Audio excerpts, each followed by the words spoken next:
Well, it's an honor to be invited here to speak at the PeaceWorks conference, and especially one that's called Solidarity in Action, because this is a revolutionary time in the Arab world. And I think there's major turning points in history that people look back on and remember, and we're living in one of these times right now. The Arab world has awoken. The popular uprisings that began in Tunisia and Egypt have spread across the region, from the Persian Gulf to the Atlantic Ocean. And what's fundamentally changed, what's been revolutionary, has been the awakening of Arab populations led by the younger generation. For decades, Arabs have lived in the shadow of corrupt regimes, of despots. For decades, we've been maligned in the West as being backward, as being complacent, of being medieval and hierarchical. In 2011, Arabs are proving that we're anything but. Across the Middle East and North Africa, Arabs are inspiring the world with their peaceful yet determined demand for freedom, justice, accountability, and the rule of law. And at the epicenter of it all lies Egypt's revolution. As we gather here today, right now, at this very moment, Tahrir is filled with tens of thousands of people. It's the biggest march today since February 11th, when Hosni Mubarak stepped down. People are calling on the ruling military generals that run the country to pay heed to the demands of the revolution. And there are numerous acts of solidarity. People are waving the flags of Yemen, of Bahrain, of Syria, of Libya. And I just got word that a group marched to the Israeli embassy, and they were waving Palestinian flags, and they took down the Israeli flag.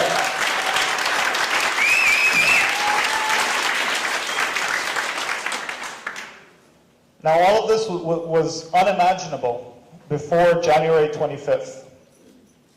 Now, I grew up in Egypt. I lived there in Cairo until I was 18 years old. My family still lives there, my childhood friends are there, and I used to travel every year, once a year, to visit them. And the only Egypt I've known is the one that was ruled by Hosni Mubarak. The one where people didn't protest in large numbers. And if they did, they would be quickly outnumbered by 10 to 1 by state and central security forces. They'd be beaten up and arrested and quickly dispersed. It was the Egypt that has been under emergency law since 1981, where talk of politics was largely futile, where corruption and cronyism were an expected part of life, where Islamist groups were seen as the only viable opposition force, where we all lived in Mubarak's long shadow. That all changed on January 25th. Now, I was far away from Egypt when it all started. I was of all places, in Park City, Utah, covering the Sundance Film Festival, of all things, for Democracy Now! Now, I'd heard there was a demonstration planned for the 25th. 25th was named National Police Day by the Egyptian government. So I assumed, like many others, that there would be a relatively okay turnout, but it would be quickly broken up and life would go on. But I was very wrong. There's a popular anger that's been smoldering across different sectors of Egyptian society for many years, especially over the last decade. And that ignited on the 25th. People were inspired by the popular uprising they saw in Tunisia that overthrew President Ben Ali just weeks before. And I was sitting in Park City, I remember, in my hotel room, watching TV and seeing unimaginable scenes. Scenes of tearing down Mubarak's face on billboards in public squares. This is something you can't do. And then I saw the police move in, and there was clouds of tear gas billowing in the streets, and they were beating protesters. But for the first time in my life, I saw everyone come together in a mass movement, and they fought back. And they were winning. And this continued the next day. It started on a Tuesday, it continued Wednesday and Thursday. And then Friday was going to be the big day. This was the day of rage, the 28th. And I'll never forget, my cousin Muhammad called me. I was in Park City. We had just finished the Democracy Now! Broadcast. We were having breakfast and my cell phone rang, and it was my cousin Muhammad. And he said, I've never heard him speak this way before. And he said, cousin, tomorrow we're going to overthrow the government. I'll never forget it. He said, I don't care if I die. At least he'll be doing something worthy. Now, he's never spoken this way before. He's not a revolutionary or an activist. He's a successful movie producer. So this is when I realized that something monumental was happening and that I had to go home. So I bought a ticket. Within a few hours, I went back to New York to get my passport and off to Egypt. Now, I would miss, because I was in Park City, I missed the Day of Rage, but I watched it on TV, as so many of you did. Now, in its fear of what was about to take place, the Egyptian government tried to cut off all communications to disrupt the protests. They shut down the cell phone networks, and in a move unprecedented in history, they shut down the internet completely, cutting Egypt off from the digital world. Now, what happened on the 28th was that hundreds of thousands of Egyptians took to the streets. In Egypt, in Alexandria, in Suez, in Mahalla, in Port Said, everywhere.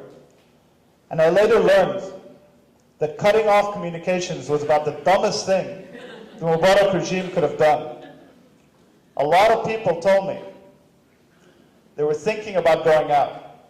They said, oh, I was going to stay home, call my friends on their cell phones, maybe follow it on Twitter or Facebook, but I couldn't. So I went and hit the streets. Now what we saw was so many thousands of young Egyptian men and women facing off against this feared internal repression army of the Egyptian government. They're run by the despised Ministry of the Interior. And they were met with significant violence. They were hit with a lot of tear gas, then rubber bullets, a lot of batons, and then live ammunition. But they just kept on coming. One person told me, when some of us would tire, others would head in. We gave each other courage. And in the face of all this violence, and you can see this on videos that are up on YouTube, people are chanting, Silmeya, Silmeya, which means peaceful. And they won. They overwhelmed the police and state security forces. This is no small force. There's about 500,000 of them in Egypt. It's a giant lawless militia. But they were overwhelmed and they were forced into a full retreat. And you can see it on the streets of Cairo, them physically backing up. And then the Egyptian army was sent in and the police disappeared. Now this shifted the balance of power in Egypt irrevocably. We had won the streets. And in Cairo, we won Tahrir. And people marched in triumphantly. Now I landed in Cairo the next day. So I went straight from the airport to Tahrir. And when I got there, the first thing that I saw was the headquarters of the National Democratic Party, Hosni Mubarak's party, smoking, a burnt out blackened shell. Unbelievable. I went into Tahrir, thousands of people there chanting, Irham, which means leave. I saw people advancing on the Interior Ministry building where the despised Interior Minister, Habib al-Adli, was still holed up with remnants of his security forces. They were sniping people. People were being carried out bleeding, but they kept on coming. I've never seen that many Egyptians gathered in one place, in a public place, other than a soccer match, because it's illegal under emergency law in Egypt. And it was astonishing. People were fearless, they were determined. And I remember I wrote down in my notepad, I said, this is not Hosni Mubarak's Egypt anymore, and regardless of what happens, it never will be again. I stayed there as long as I could. And as night fell, people cheered and they chanted. They rode atop army tanks. And they protested against this regime that had suppressed them for so long. And the resounding chant was, Shab yurid isqat al-nizam, which means the people demand the ouster of the regime. And what they wanted was a change of this political order, an order that had kept them hungry, that had suppressed them, that had beat them and tortured them, and that had completely silenced their voices. And this is the first time in 30 years they were making their voices heard. Now, Tahrir was amazing. Many of you were watching it on TV. What happened inside Tahrir was the best of what Egypt could possibly be. It was transformed into a revolutionary republic. And inside Tahrir, there was freedom. I went there every day, and there were all kinds of Egyptians. Young, old, rich, poor, Muslim, Christian, religious, secular. And they made it, they occupied it, they owned it, and they made it into a vision of what this country could be. I don't know how many of you have been to Cairo, but it's not a clean place. The streets. Tahrir was clean. People would sweep it every day. They'd even recycle. I don't know if you've ever stood in a line in Egypt, but it's not a line, it's more of just a fight.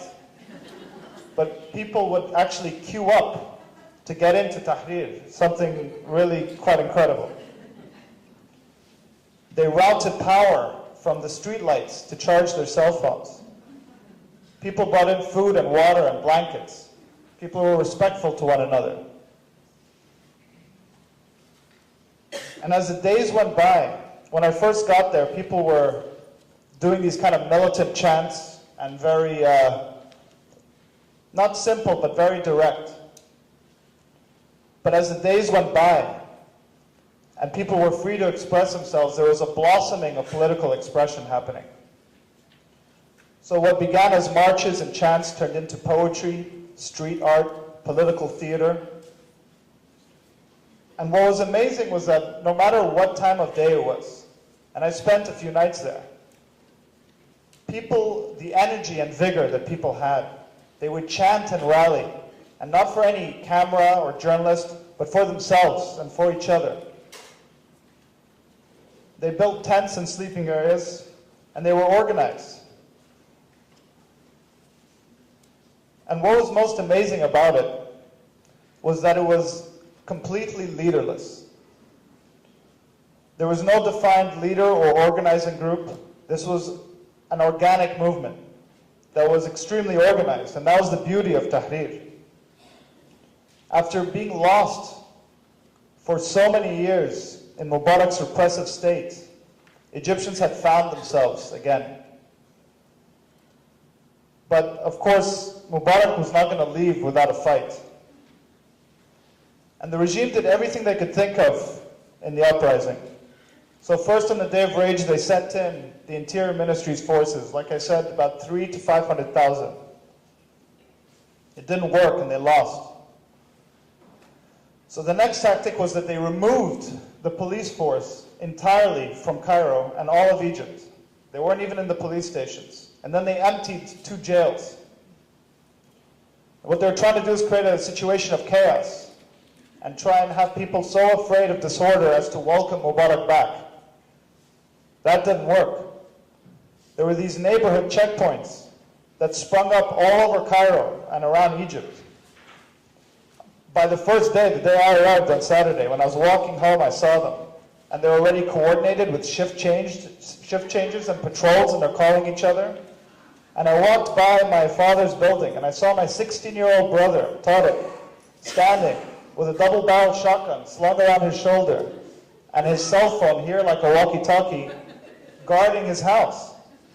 And this is, a kid 2 weeks before really only cared about video games. So his generation is a revolutionary one. Then the regime tried violence, more violence.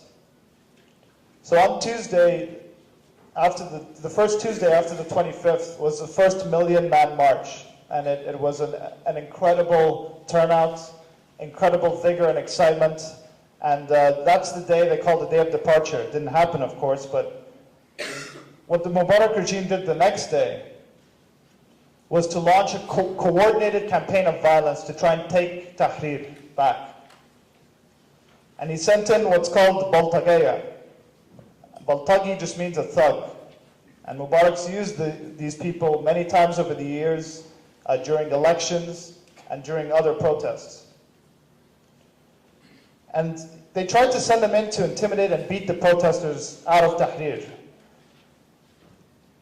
I remember when they came in, I was with my uncle, and my uncle told me, they're going to come, they're going to beat us, we're not going to fight back, but we're not leaving. And that's what happened. They linked arms, and the Baltagaya came in, and they're very intimidating people. They're big, they wear these leather jackets, they're cursing, and they beat you. They're holding these big photos of Mubarak. Now I had to leave to go do Democracy Now! From a studio about a couple hundred yards away. I left, and on the show, I interviewed a professor from UC Davis called Noha Radwan, who's an Egyptian American. Actually, I think she's just Egyptian. When we left after the show to go back, walk together back into Tahrir, I had to get something, so she went on ahead of me.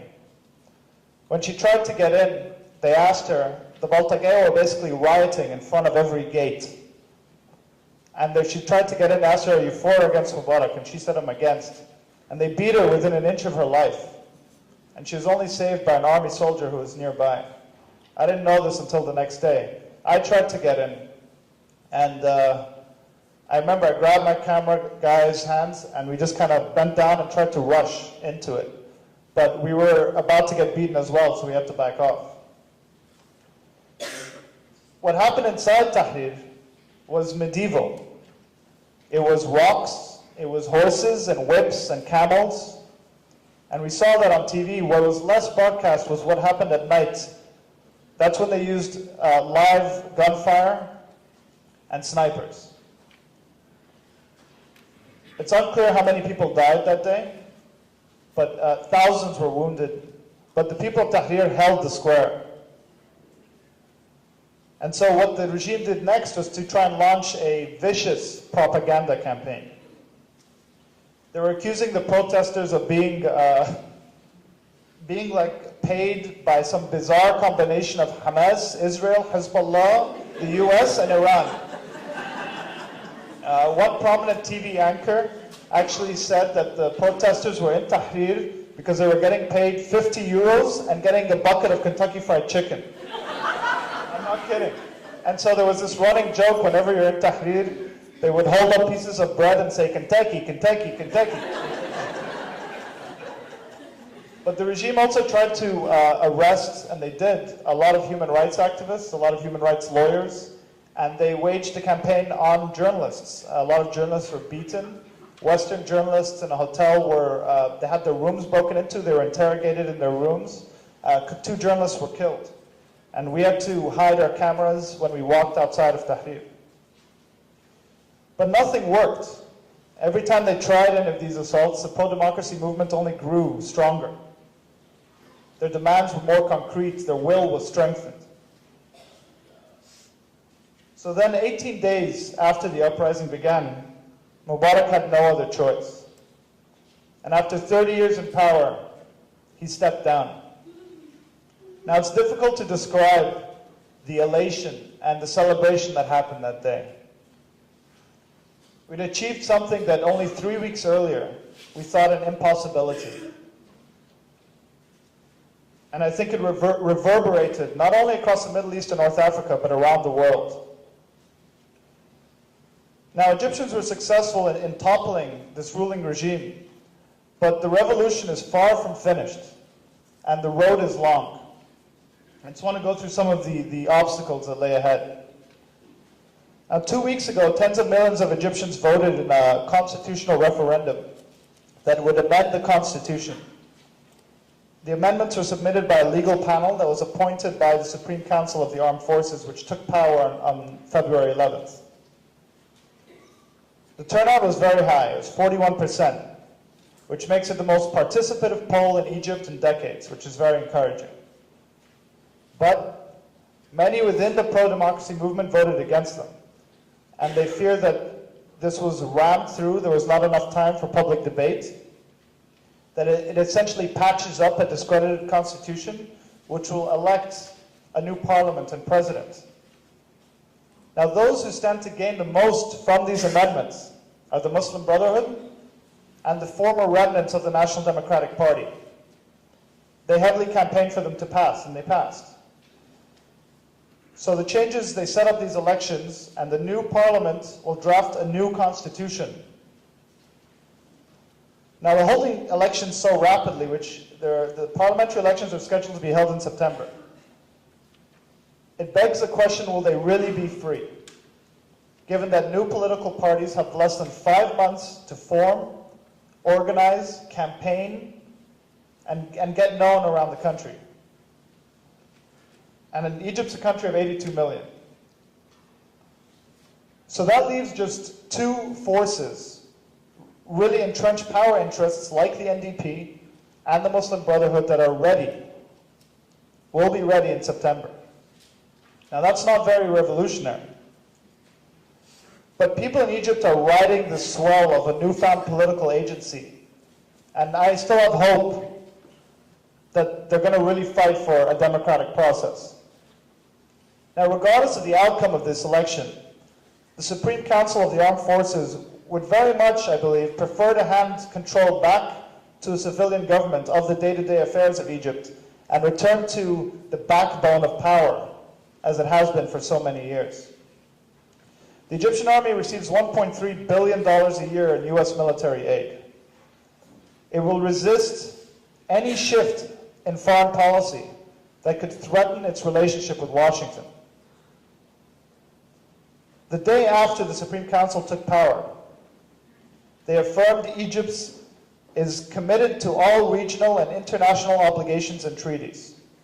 Now, this presumably includes abiding by the Camp David Accords, facilitating the passage of US warships through the Suez Canal, maintaining the siege on Gaza, and continuing to sell subsidized natural gas to Israel, none of which are reflective of popular opinion in Egypt. The Supreme Council has also repeatedly warned against the wave of strikes that gripped Egypt in the last days of the uprising that really dealt a decisive blow that toppled the regime. Now, it was the labor movement that laid the groundwork for the January 25th revolt. Years of strikes and sit-ins and protests. The cabinet of ministers that was appointed by the Supreme Council recently passed a law criminalizing strikes and criminalizing demonstrations under penalty of imprisonment or £500,000 Egyptian fine. Nevertheless, workers are continuing in defiance to strike. They're calling for improvement in working conditions. They're calling for a minimum wage. They're calling for independent trade unions and the removal of what's called in Egypt mini Mubaraks, which are these corrupt management and heads of institutions that are found throughout workplace and society in Egypt. Now, the military's calls for an end to the strikes have been echoed in other sectors of Egyptian society, namely the middle and upper classes. But activists are already looking to the next phase of this revolution, which is economic and social liberation. Now, within the 18-day popular uprising, I saw gender relations in Egypt take a giant leap forward. In the streets, women risked their lives alongside men to take on the police state, take on the interior ministry, and also in the defense of Tahrir against the Baltagaya. Inside the square, women, veiled and unveiled, spoke of a new social dynamic where they felt free of sexual discrimination, free of harassment, which was a real problem in Egypt, and free from the constraints of patriarchy. But the struggle remains now to carry those ideals that were formed in this ideal revolutionary republic that was Tahrir to the whole of Egyptian society. Also during the uprising, religious tensions between Muslims and Christians ebbed dramatically. There was repeated chants of Muslim, Christian, we are all Egyptian. And there's numerous acts of solidarity between Muslims and Christians. And since then, evidence has been uncovered from state security archives, which prove that violent sectarian unrest was fomented by the regime. It was a divide and conquer tactic to reinforce the idea that without Mubarak, Islamists would overrule the country.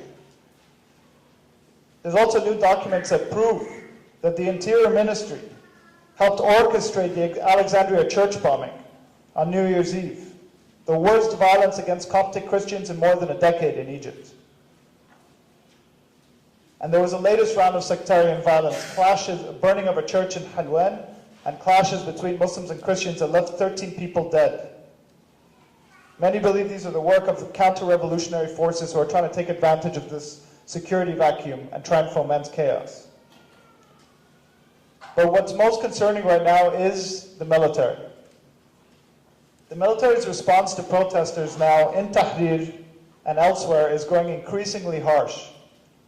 The army's used brute force, including beatings and electric batons, to break up demonstrations. Hundreds of people have been arrested since the Supreme Council took power. Dozens of civilians have been tried in military courts and have been sentenced to years-long prison sentences. So in the absence of state and central security forces, the military is beginning to fill the void. Now, of course, all of this is happening without any word of condemnation from the Obama administration, which has backed the US has backed the Mubarak regime for so long. During the uprising, they saw that what was happening, it was irreversible, and so they paid lip service to the revolution. And as the US so frequently and drearily does, that they support democracy in the Middle East. So instead of condemning what the military generals are doing right now, he's sent Defense Secretary Robert Gates and the commander of US Central Command, James Mattis, on successive delegations to meet with Field Marshal Hussein Tantawi and shoring up relations with the Egyptian army. And this is the same Egyptian army, of course, the ruling army that's the US has funded for so many decades. Now, in the wider region, the US response to the uprisings is at complete polar opposites depending on who you're talking about. So right now we're seeing the US and allied forces waging a widespread bombing campaign in Libya to enforce a no-fly zone. Now let's remember, this was called for by Libya's Transitional National Council. It's easy to forget that what is now an armed rebellion was once a popular uprising, like Egypt. It quickly found itself in a military conflict with a much better trained and better equipped opponent. And they called for a no-fly zone to buy some time. But what is the end game here? Is the end game to prevent civilian casualties? How can you do that from bombardment from the sky? Just this week, NATO bombed two rebel groups by mistake in two separate instances, killing 20 people. Is the aim to topple Gaddafi with an international force? By some estimates, the trained rebel army numbers only 1,000.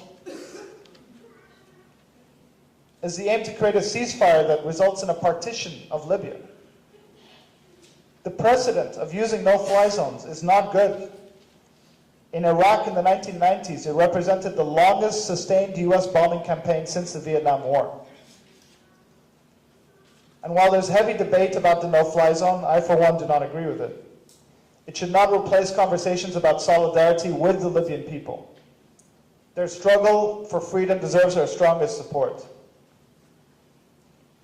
Now, of course, the selective use of intervention by Western powers lays bare their hypocrisy. During Israel's brutal and murderous assault at the end of 2008, beginning of 2009, the Palestinian population was completely vulnerable to a massacre from the air, land, and sea, and there was no talk of a no-fly zone. Just in the past 2 days, we're seeing a new assault. Israeli strikes shelling with helicopters, with tanks. Not a word from the US or international community. And the Arab League, which supported a no-fly zone in Libya, is also silent. So Palestinians, it seems, don't deserve support or not even recognition. And meanwhile, In other Arab countries, the US is indirectly intervening not to support the uprisings, but to suppress them. In Iraq, at the end of February, this is a very underreported story, tens of thousands of Iraqis took to the streets, the largest protest in Iraq in years, and they called for food, for economic security, for electricity. And they were peaceful protests, and they were fired on with rubber bullets, with water cannons, sound bombs, and live bullets. They killed up to 30 people. The next day, US-backed Iraqi security forces arrested 300 people, including prominent journalists, artists, and lawyers. Of course, there was no word from the US government about this. And one can only think that one of the biggest crimes of the 2003 invasion of Iraq was that it robbed Iraqis of a popular uprising like we had in Egypt to overthrow Saddam Hussein. And in Bahrain, which is a key ally of the US in the Gulf, it hosts the Fifth Fleet. US-backed Saudi forces were deployed to crack down on protesters. They killed activists, they arrested activists, they arrested people in hospital. Now, Obama, his response was to urge both Saudi Arabia and Bahrain to maximum restraint. Whenever you hear the US urging restraint, that means that one of its dictatorial allies is up to no good, and they're not really going to take any action. And the same goes for Yemen. In the face of growing popular protests in Yemen, which started out very peaceful and they remain to be so largely very peaceful protests, the regime of Ali Abdullah Saleh in late March deployed snipers. In one day, killed 52 people and injured 200.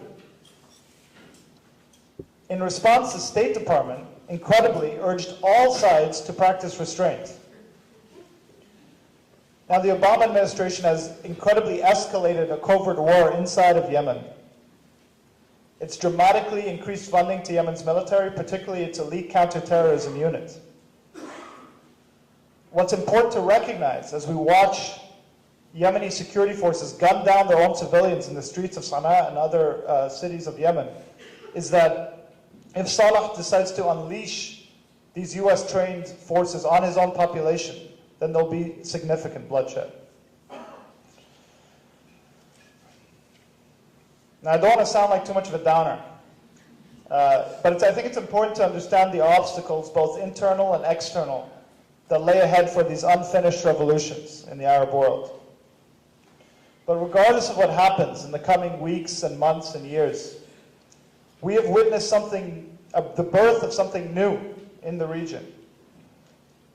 The day Hosni Mubarak stepped down, the victory chant in Tahrir was "Irfa rasak fouq inta Masri," which means lift your head up high, you're Egyptian. Arabs have found their dignity again. And that's something that won't go away anytime soon, and it's something that cannot be crushed by force. Arabs have taught the world a lesson in what democracy looks like. And they call their revolutions beautiful, because they are. I think the significant forces seeking to block real reform in the Arab world can be overcome, and the future is bright. Let me just end with the words of Columbia University professor Rashid Khalidi. He recently wrote this, quote, "We're all privileged to be experiencing a world historical moment, when fixed verities vanish and new potentials and forces emerge. Perhaps one day, some of us can say, as Wordsworth said of the French Revolution, 'Bliss it was in that dawn to be alive, but to be young was very heaven.'" Now, I know things seem difficult right now in Palestine, but it's always darkest before the dawn.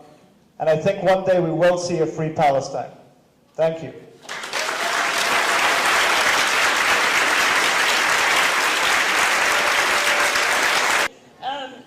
I know El Barda has said that if Gaza is attacked, that Egypt would, if he was president, Egypt would respond by attacking Israel. I also saw a headline somewhere that said all the presidential candidates had agreed to this. Now, I don't know who the candidates are, but what has happened to al-Baradei after he said that? I mean, is it popular? Is it going to go somewhere? Or? Well, a comment like that would be very popular in Egypt.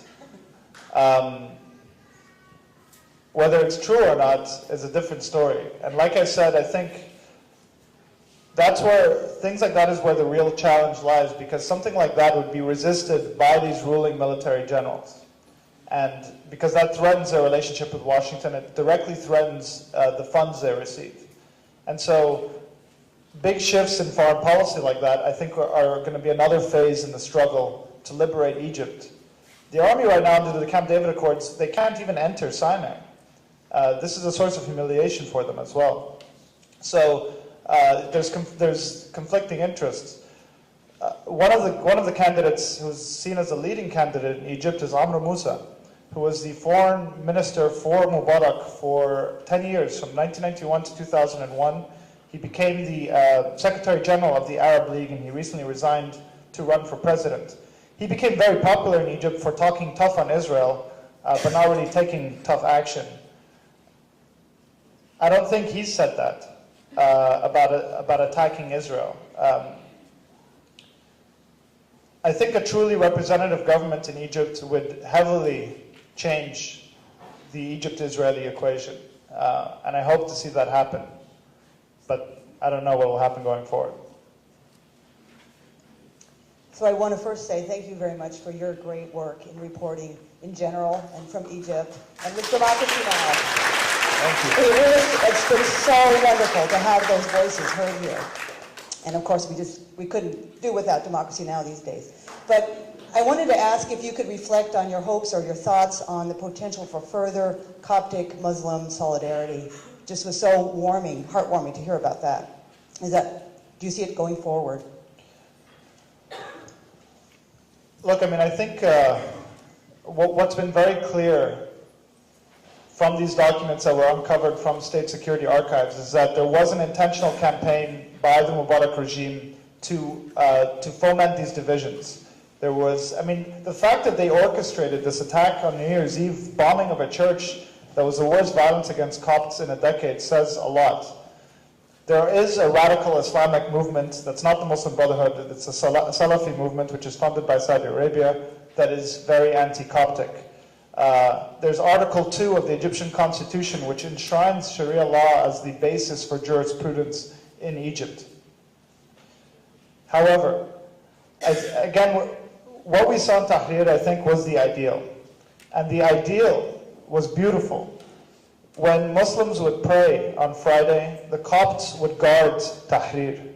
Then there would be a Christian mass after the Muslim prayer. You would see Christians and Muslims walking arm in arm, holding a Bible, holding a Quran. So these divisions, I believe, were stoked by the regime. And when you repress people like that, they start to eat each other alive. And once that pressure valve is removed, I think going forward we won't have these problems. But I think it's important to realize there are significant counter-revolutionary forces who still are trying to stoke this divide. And there's not real freedom for Copts. I mean, this point about Article 2 in the Constitution is a real problem, and it's actually very hard to change. But I'm hopeful. Okay, Sharif, thank you so much for your good work. My name is Abdelhadi Bashir from Gaza Strip, and I have two questions for you. First one, how do you expect the new Egypt, especially for Gaza siege? Because you know and I know that what was happening during Mubarak, especially about Gaza. And the second question for you personally as a journalist, why the media, they didn't focus on what's going on in Bahrain, in Kuwait? Because during the Egyptian revolution, there was another revolution in Kuwait, in Bahrain, but the media didn't focus so much about those, like what happened in Egypt and Tunisia and now in Libya. Thank you. Thank you for the question. On the first question regarding the siege of Gaza, I mean, I think it's clear what Egyptian public opinion is, and that is to lift the siege. We're seeing right now, I just got emailed photos, there's hundreds of people in front of the Israeli embassy right now protesting against the shelling and the siege of Gaza. So if a true civilian representative government can emerge out of this revolution, then I think we'll see a real change. In the immediate future, I think the clampdown as it has been will be lifted somewhat, but a true lifting of the siege, I don't see that happening, unfortunately, anytime soon, because the ruling generals still rule the country. As far as the media coverage, I was in Egypt and I was surprised when I came back that the level of corporate media coverage of the Egyptian revolution was really wall-to-wall coverage. And there was a study by the Pew Center for Journalism that found it was the most covered foreign story since the invasion of Iraq in 2003. Now, I think that the corporate media in this country kind of will always toe the line with the administration, the government. And when the Obama administration started backing the protest movements, then we saw kind of this surge of coverage as well. And we also saw when reporters actually do their job and they're on the streets with people, there's no denying what's happening. So Anderson Cooper was there and got punched in the head by a 12-year-old. And the next day, his coverage changed significantly. It was no longer the regime says this and the protest movement says this. It says no. These are people fighting for democracy, and they're fighting a US-backed dictatorial regime. And he spoke in those terms. When it comes to Bahrain and other countries that are backed by the United States, there's simply less taste in the corporate media to cover that. And that's to their detriment. And I think you see what an effect. I mean, Democracy Now! Is one thing, and we have a lot of widespread support, and a lot of people know the show. But it's nowhere near what CNN and MSNBC and Fox News are. And when those networks cover an issue like they covered Egypt, then it makes a significant difference. And I think this was one of the first times in so many years that Americans across the country saw Arabs, and they didn't see them killing people or screaming some Islamist thing, but they saw Egyptians that they can relate to, and that really changed a lot. And we're seeing all this solidarity now between places like Madison and Egypt. So I'm very hopeful about that. But yeah, reporters just need to do their job a little better. It's a big failure.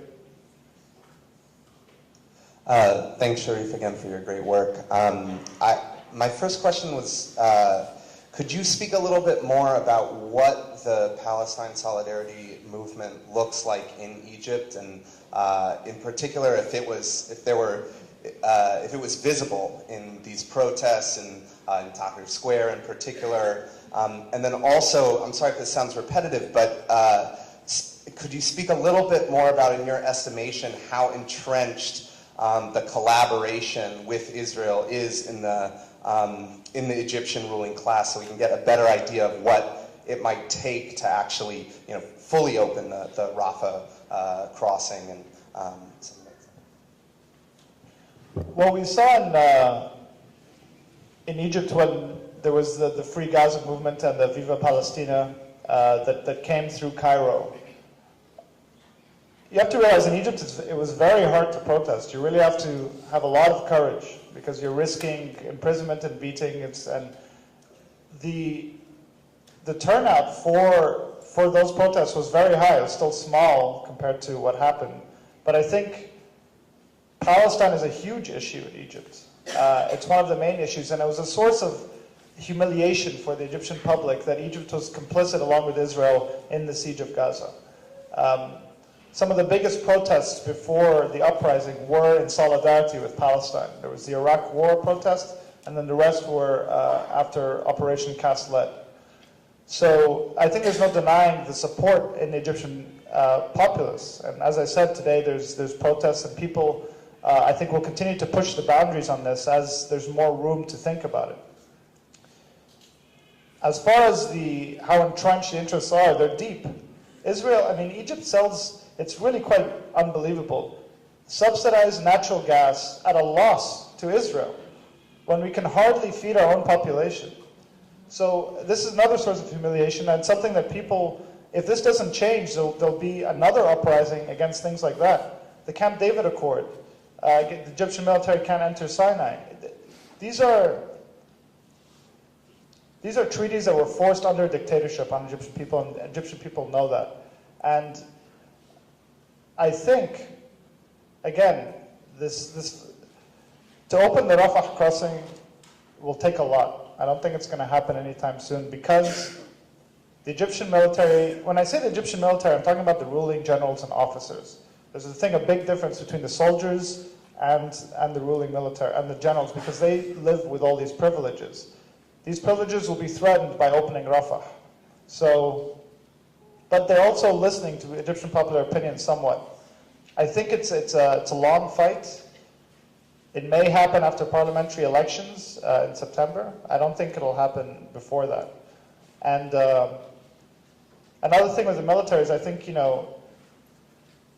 the protesters, at least in Tahrir, won over the soldiers on the ground in the tanks and who were protecting the square. You'd see them being carried on the shoulders of protesters and holding flowers, and really quite amazing. So I think there's also a split between the military, which could prove significant going forward. Yeah, thank you for your great work, and I'm looking forward to its continuation. Your work on democracy now is really making me and many other people realize that 2011 is a world historic year. Anyway, this is my question. Could you talk about the kind of nature and strength of the labor and left movements defined broadly, and also their strategy, short run and long run, and some of the visions of the labor and left movements in Egypt? Thank you. Thanks for the question. So, the labor movement was probably the most important element to this uprising. They really laid the groundwork for this revolution. They've been the most radical protesters in the years leading up to this revolution. There's a group called the April 6th Youth Movement, which was one of the leading organizers for what they called this Facebook revolution. There's a joke in Egypt that goes something like, it involves two of Egypt's former presidents, Anwar al-Sadat, who was assassinated, and Gamal Abdel Nasser, who died of a heart attack. So Mubarak dies, and he goes, probably not to heaven, but he sees Abdel Nasser and Sadat in the afterlife, and they ask him, so what did you win? Was it a bullet or was it a heart attack? And he shakes his head, he says, no, it was Facebook. But, people here love to call it the Facebook revolution, but that just helped organize something that was happening already in Egypt, and that was the labor movement. And the April 6th Youth Movement was leading the organizing of this revolution. The reason it's called April 6th was because on April 6, 2008, in the biggest textile factory in the Middle East in Mahalla, which is in Upper Egypt, which is actually south of Cairo, there was a major strike organized. The strike actually never happened because they sent in state security forces to break it up on the 6th, and they arrested hundreds of people. But it was a big impetus, and there was a lot of solidarity amongst Egyptian people to really begin supporting Egyptian workers. And so they called themselves the April 6th Youth Movement. There's been estimates that as many as 2 million people, workers, have taken part in strikes and protests and sit-ins over the years. And since the uprising began, when I was leaving Egypt, I left like 2 weeks after Mubarak stepped down. They joined the uprising on February 9th, and they really dealt the decisive blow that toppled this regime. There were strikes everywhere. When I was leaving Egypt, you'd be driving, you'd go by like some fancy hotel like the Marriott in Egypt, and you'd see the housemaids striking outside. If you drove past like a soccer club, you'd see the workers striking outside. So they're really outside banks, and what they're calling for is the removal of all these heads of these institutions, which are basically put there by the state. And so I think they're at the forefront of these changes. And I think they're really the ones leading the way for true economic justice in Egypt, because those kinds of changes are probably more than what the middle class and the upper class hoped for when they joined this revolution. They don't want this kind of change, but this is what's necessary in Egypt for real economic justice to take place, and laborers are at the forefront of that. And since Gamal Abdel Nasser, you haven't been allowed to form an independent trade union. They've all been under the Egyptian Federation of Trade Unions, which is controlled by the government. And so right now we're seeing all these free unions finally form, which will be instrumental.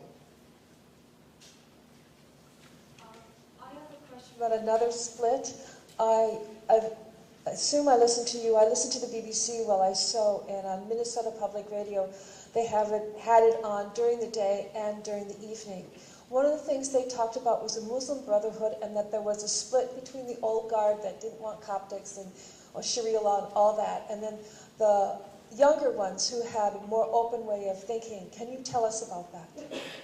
Yeah, I mean, look, the Muslim Brotherhood was the largest opposition force in Egypt for years. It's been banned in Egypt since 1954 officially as a political party. And so what they used to do was run candidates as thinly veiled independents in parliamentary elections. They fulfilled a lot of the functions that the state abandoned in many areas of Cairo. So they provided schools, they provided healthcare, and they're very popular. And there is indeed a split between these old hardline conservatives. They formed a party called the Freedom and Justice Party. But some of the younger brothers are thinking of splitting off to form their own party. And in the beginning of the uprising, the Muslim Brotherhood did not join. They were afraid of joining because they thought it would just be shut down again and they would be attacked. I mean, they've really come under a lot of repression over the years. But the young brothers decided to join on the 28th. And they really held the square against Mubarak's thugs on the Wednesday afterwards. So there is emerging a split between kind of the hardline conservatives, the old guys, and the new reformists. And there's also, unfortunately, a Salafi movement which is seeking to fill the gaps. But I think the lie that we were sold for so many years by Mubarak, that he sold to his own people and to the United States, was that he would be the bulwark against the rise of Islamic fundamentalism in Egypt. And the uprising showed what a lie this was, because the Brotherhood and Tahrir, which they eventually took full part in the uprising, they were about 20% of Tahrir.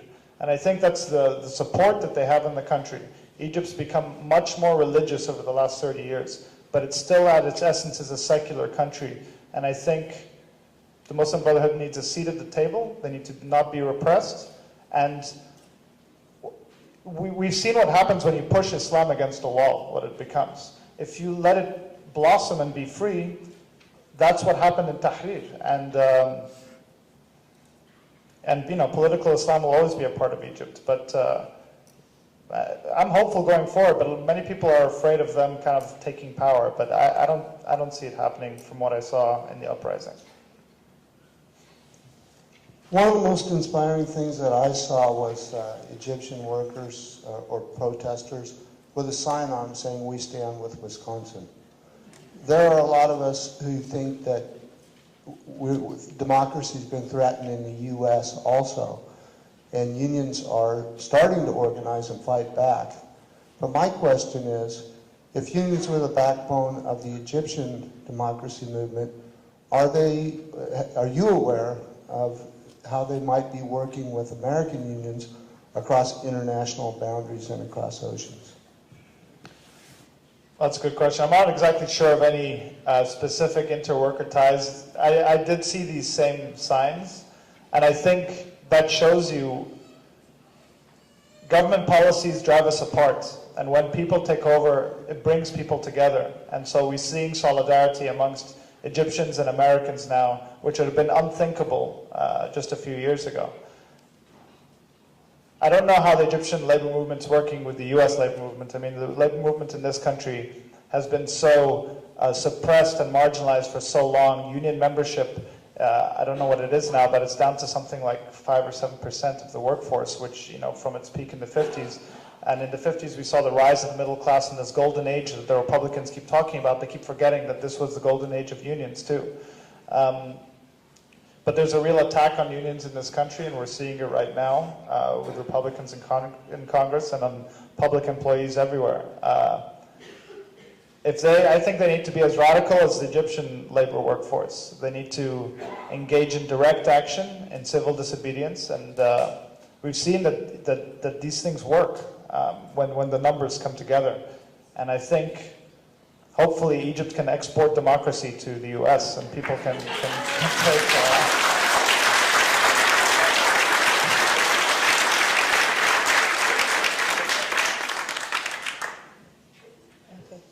Thank you.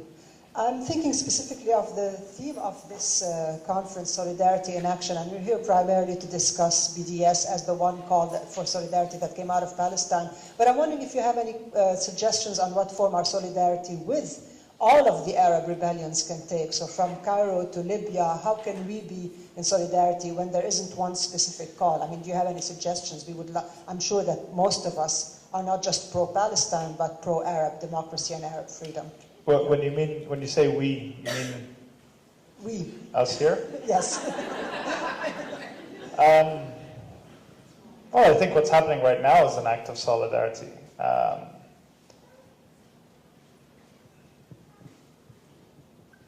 That's a difficult question. I'm not exactly sure. I mean,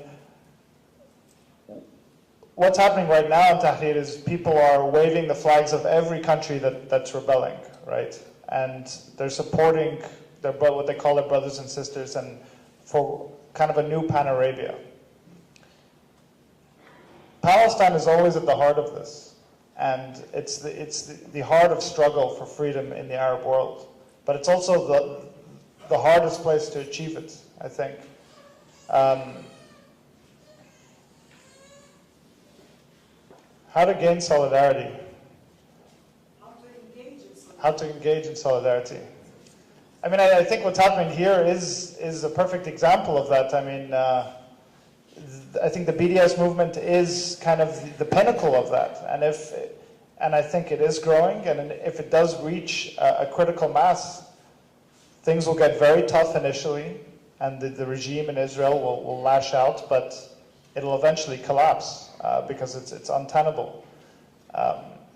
I'm a big supporter of BDS. I think it's the way to go forward and probably the best act of solidarity. And I'm in awe of most of you who spend much of your lives trying to promote it. Yeah, I mean, I think that's my personal answer to it. I think BDS is the way forward.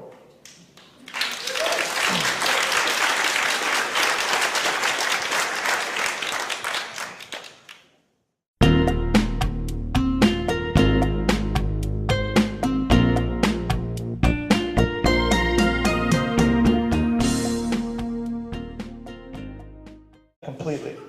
Cutting Egypt off from the digital world. Now, what happened on the 28th was that hundreds of thousands of Egyptians took to the streets. In Egypt, in Alexandria, in Suez, in Mahalla, in Port Said, everywhere. And I later learned that cutting off communications was about the dumbest thing the Mubarak regime could have done. A lot of people told me they were thinking about going out. They said, oh, I was going to stay home, call my friends on their cell phones, maybe follow it on Twitter or Facebook, but I couldn't. So I went and hit the streets. Now what we saw was so many thousands of young Egyptian men and women facing off against this feared internal repression army of the Egyptian government. They're run by the despised Ministry of the Interior. And they were met with significant violence. They were hit with a lot of tear gas, then rubber bullets, a lot of batons, and then live ammunition. But they just kept on coming. One person told me, when some of us would tire, others would head in. We gave each other courage. And in the face of all this violence, and you can see this on videos that are up on YouTube, people are chanting, Silmeya, Silmeya, which means peaceful. And they won. Were an expected part of life. Where Islamist groups were seen as the only viable opposition force, where we all lived in Mubarak's long shadow. That all changed on January 25th. Now, I was far away from Egypt when it all started. I was of all places, in Park City, Utah, covering the Sundance Film Festival, of all things, for Democracy Now! Now, I'd heard there was a demonstration planned for the 25th. 25th was named National Police Day by the Egyptian government. So I assumed, like many others, that there would be a relatively okay turnout, but it would be quickly broken up and life would go on. But I was very wrong. There's a popular anger that's been smoldering across different sectors of Egyptian society for many years, especially over the last decade. And that ignited on the 25th. People were inspired by the popular uprising they saw in Tunisia that overthrew President Ben Ali just weeks before. And I was sitting in Park City, I remember in my hotel room, watching TV and seeing unimaginable scenes. Scenes of tearing down Mubarak's face on billboards in public squares. This is something you can't do. And then I saw the police move in. And there was clouds of tear gas billowing in the streets. And they were beating protesters. But for the first time in my life, I saw everyone. We gather here today, right now, at this very moment.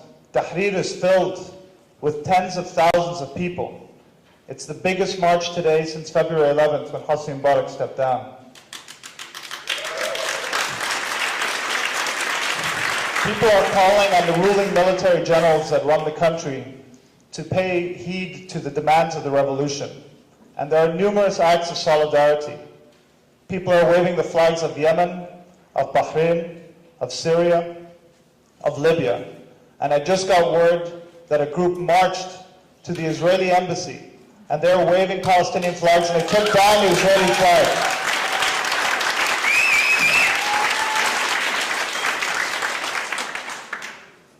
Now, all of this was unimaginable before January 25th.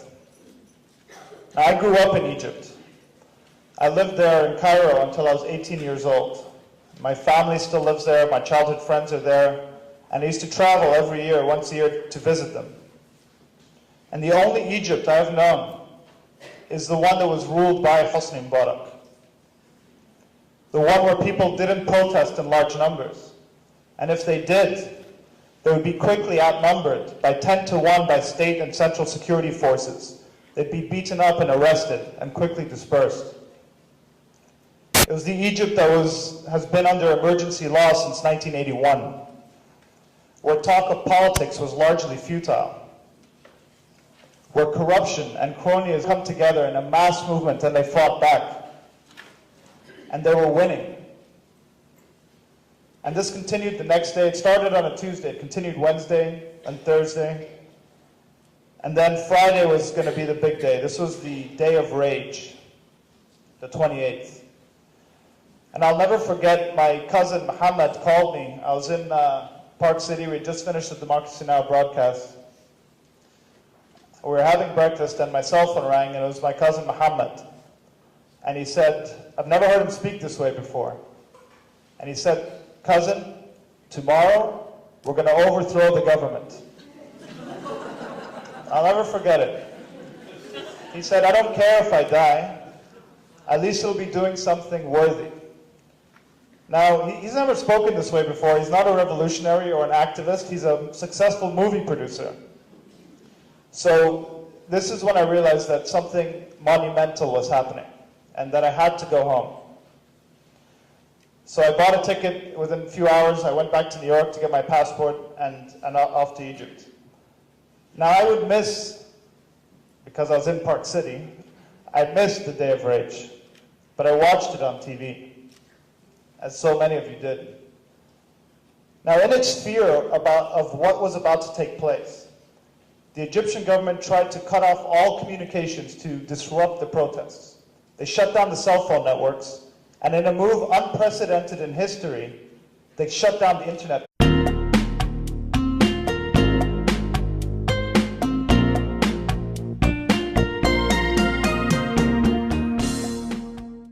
Or Well, it's an honor to be invited here to speak at the PeaceWorks conference, and especially one that's called Solidarity in Action, because this is a revolutionary time in the Arab world. And I think there's major turning points in history that people look back on and remember, and we're living in one of these times right now. The Arab world has awoken. The popular uprisings that began in Tunisia and Egypt have spread across the region, from the Persian Gulf to the Atlantic Ocean. And what's fundamentally changed, what's been revolutionary, has been the awakening of Arab populations led by the younger generation. For decades, Arabs have lived in the shadow of corrupt regimes, of despots. For decades, we've been maligned in the West as being backward, as being complacent, of being medieval and hierarchical. In 2011, Arabs are proving that we're anything but. Across the Middle East and North Africa, Arabs are inspiring the world with their peaceful yet determined demand for freedom, justice, accountability, and the rule of law. And at the epicenter of it all lies Egypt's revolution. As